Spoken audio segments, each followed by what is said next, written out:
All right, welcome back for another deep dive. You ready to get into this? Always am. Awesome. So today we're looking at something I know a lot of you are super curious about. Training like an Olympian, right? You want the inside scoop. It's definitely a hot topic, Yeah. and especially with Paris 2024 coming up, Yeah. everyone's looking for that edge. Exactly.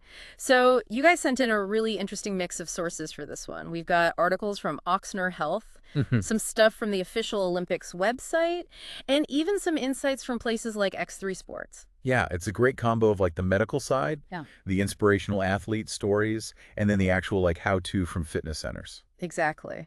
So let's see if we can make sense of it all. Right. Bring that elite training approach down to a level we can all use. I love that challenge. Sure. So where do we even begin? Well, I think the first question is kind of obvious but important. Why would anyone who's not, actually competing in the Olympics want to train like one?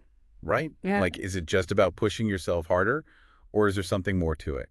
Well, the Oxner Health article really plays on that whole Paris 2024 excitement. Like, let's channel that energy into our workouts. Oh yeah, definitely feeling that. But it's interesting because the Olympic website itself seems to take a slightly different approach. Really? How so? They're more about finding a way to make exercise a habit, something you actually enjoy. Oh, that's interesting. Like, not just another thing on your to-do list. Exactly. They even have athletes like PV Sindhu, the badminton star, talking about how it's about everyday fitness, not just crushing yourself in the gym. I like that. It's more sustainable, right? Totally. And it Huh. makes sense. If you hate working out, you're way less likely to stick with it. For sure. But let's be real, even Olympians have days where the snooze button wins, right? Oh, absolutely. Everyone has those days. I was actually reading on the Olympic website, and they had quotes from like surfer Sarah Baum and canoeist Maxime Beaumont talking about this. I love that they're keeping it real, even at that level. Exactly. But what's cool is that they talk about their strategies for overcoming those days. Yeah. Well, that's what I want to know. Like, what gets them moving when they just don't feel like it? Well, Bum mentioned she rewards herself with a coffee after her workout. Ah, I see. Like a little incentive. Exactly. And Beaumont uses bad weather to his advantage. Wait, what? How does that work? He sees it as a chance to train for tough conditions. So instead of getting bummed out by the rain, he uses it to mentally prepare. That's such a good mindset shift. Right. So for everyone listening, think about what's your incentive to get moving? What little reward or mental trick can you use?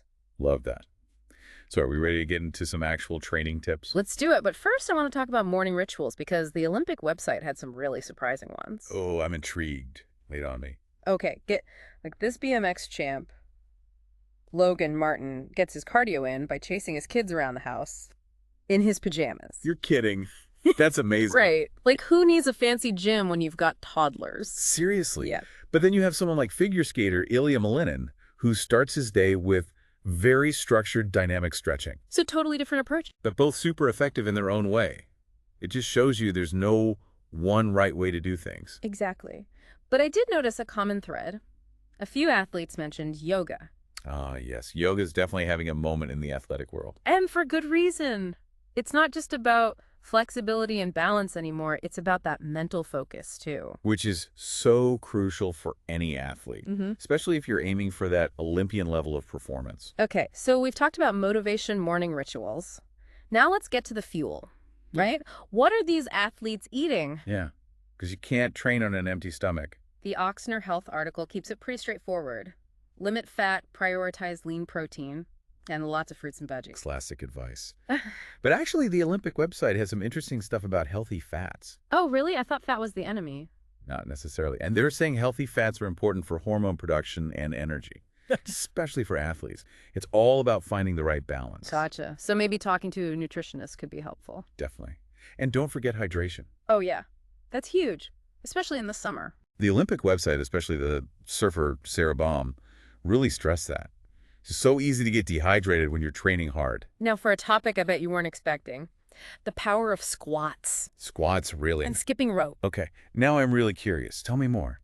So the Olympic website had both the table tennis champ Hugo Calderano and Taekwondo athlete Umaima El Buchi talking about how much they love squats. Wow, I wouldn't have guessed that. Calderano even recommended a specific routine, 4 sets of 4 to 5 reps 4 times a week. Interesting. So what's the magic behind something as simple as a squat? Well, they're super effective for building lower body strength, which is essential for so many sports. Makes sense. And skipping rope, I mean, that's classic cardio. Exactly.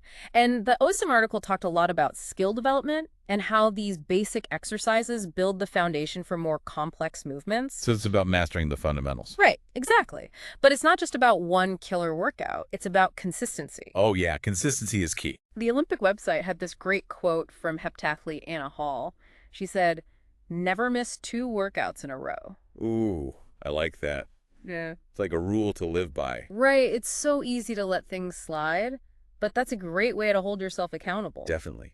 And speaking of staying on track, the Olympic website had a bunch of practical tips from athletes like Kid Karam and Monica Puig, Oh, what kind of tips? like scheduling your workouts, tracking your progress, and celebrating your achievements no matter how small. I love that. It's about making it a habit, not a chore. Exactly. Yeah. Now, all this training is great, but we can't forget about rest and recovery. Oh, right. The OSIM article was big on that. They said athletes average about 6.5 hours of sleep per night. But of course, individual needs vary. So we shouldn't skimp on sleep. Definitely. And they had this really interesting study about basketball players. They improved their sprints and free throws just by getting more sleep. Wow, that's amazing. Right, so sleep is key. Sure. But they also talked about other recovery techniques like active rest, cold and hot therapy massage. So like taking a yoga class at X3 Sports could be considered part of my training plan. Exactly. It's all about finding what works for you and incorporating it into your routine. So it's not just about pushing yourself to the limit. It's about taking care of your body and mind so you can perform at your best. Couldn't have said it better myself. Okay, so we've covered like the physical side of things, but we can't forget about the mental game. Right. Yeah, absolutely.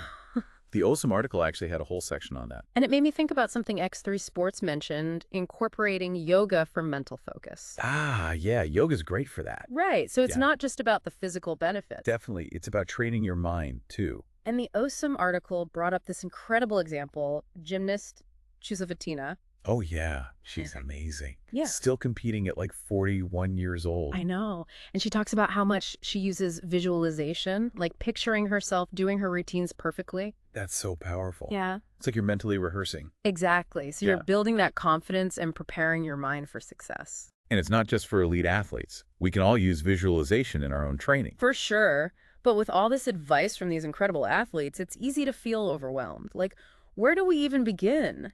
That's where goal setting comes in. Both the OSIM article and the Olympic website talked about that. So it's about having a clear vision of what you want to achieve. Exactly. And breaking it down into smaller steps.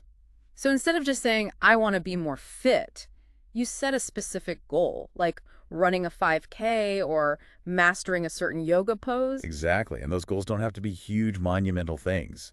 It's about those small wins that keep you motivated. And as you progress, you can always adjust those goals, right? Absolutely. It's a journey, not a destination. I like that. Yeah. And it goes back to what we were talking about earlier with finding an activity you actually enjoy. Yeah, the Olympic website was big on that. Right. It's not about forcing yourself to do something you hate just because some Olympian swears by it. Exactly. There are so many ways to move your body and get a great workout. Find something you love and it won't feel like a chore. I love that. And don't be afraid to try new things. Oh, definitely. You might surprise yourself. Who knows? Maybe you'll discover your hidden talent. You never know. Right. Okay, so we've explored all these amazing insights from our sources. Now let's try to bring it all together. What are some key takeaways we can walk away with today? Well, I think the biggest one is consistency. It's not about those sporadic bursts of intense activity. It's about creating a sustainable routine that you can stick with long term. That makes sense. And that routine should be tailored to your own individual needs and goals, right? What works for one person might not work for another. Absolutely. It's about finding what you enjoy, what challenges you in the right way, and what fits into your lifestyle. Like that BMX champ chasing his kids around the house. It doesn't have to be super complicated or regimented. Right. It's about finding those moments of movement throughout your day. And we can't forget about proper nutrition. Oh, yeah. That's crucial. It's about fueling your body with the right stuff. And of course, rest and recovery. Definitely sleep is essential. And those active recovery techniques like stretching, yoga, massage can make a huge difference. And then there's the mental game, visualization, goal setting, having a strong support system. It all plays a part, right? Exactly. So to wrap things up, I have a question for everyone listening. What's one small Olympian-inspired change you can make to your routine this week? Yeah. It could be something as simple as like swapping out that soda for water or adding in a quick 10-minute stretch when you wake up. Exactly. Small changes can lead to big results over time. For sure.